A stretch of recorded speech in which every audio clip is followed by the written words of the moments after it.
I dag der vil jeg vise, hvordan man laver provisional cast on. Det er en metode til at slå op med, hvor man i stedet for at have en lukket kant her, har åbne masker, man kan strikke videre med, hvis man skal strikke videre i den anden retning.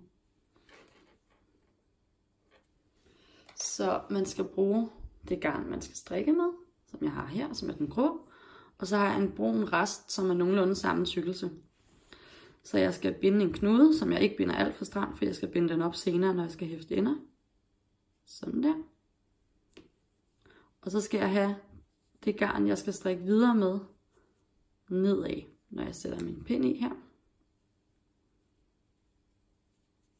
Jeg holder knuden nedenunder pinden der.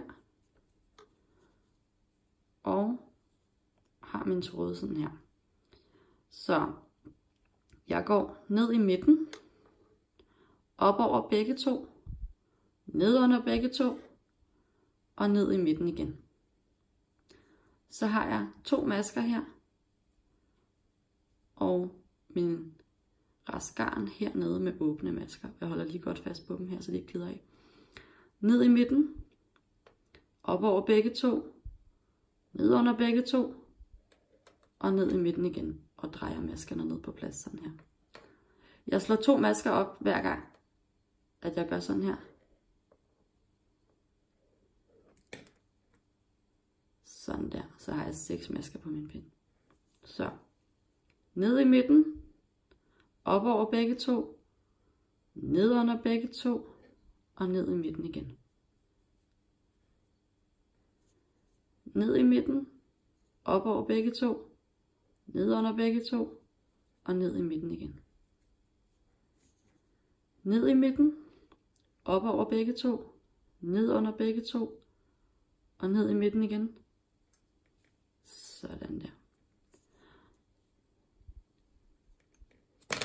Og når jeg så har slået det antal op, som jeg vil, så skal jeg holde rigtig godt fast på min restegarn her, fordi den er det eneste, der holder mine masker. Så den trækker jeg lige bagover og vender mit strikketøj og har godt fat i den. Jeg holder fast i den her. Og så går jeg bare i gang med at strikke mine masker som fuldstændig normalt. De virker sådan lidt løse, men det bliver rigtig godt, når man strikker den anden vej.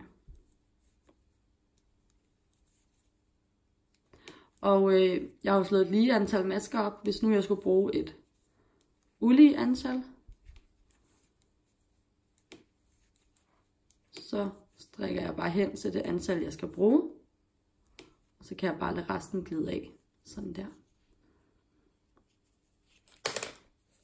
Så har jeg masker hernede, jeg kan strikke videre i, og jeg har mine masker her på pinden.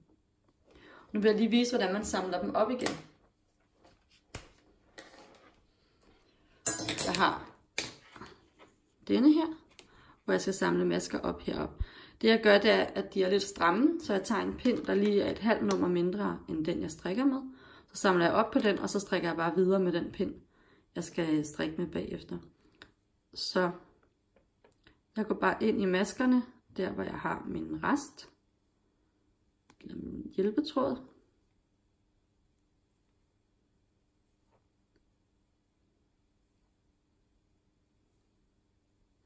Og det man skal være opmærksom på, når man har slået op med den her metode, det er, at hver anden af de her masker, jeg samler op nu her, de sidder drejet på. Så dem skal man lige huske at dreje tilbage igen, når man strikker videre. Det kan jeg lige vise, hvis man tænker, det er bare mega svært at se, om de er drejet. Så kan jeg lige prøve at vise det. Så nu trækker jeg lige min hjælpetråd ud. Sådan der. Og så den her er klar til at blive bundet op og blive hæftet.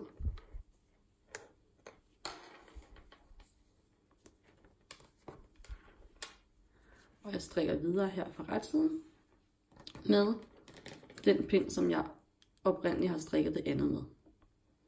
Så de 2 første masker, de sidder som de skal.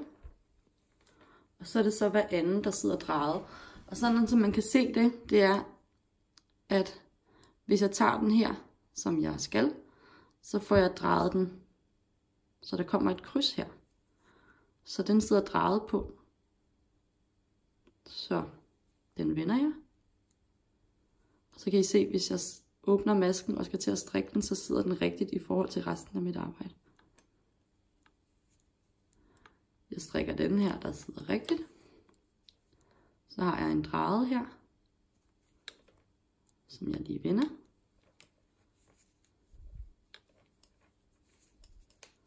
Og en drejet maske.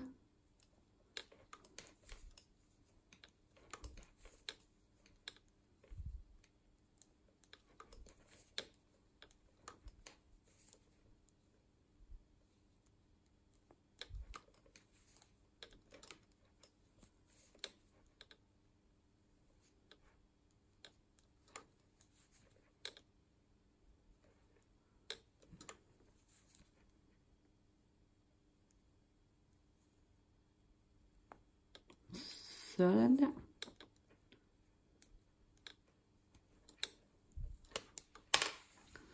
Så kan I se, hvordan at man slet ikke kan se sammensyningen her.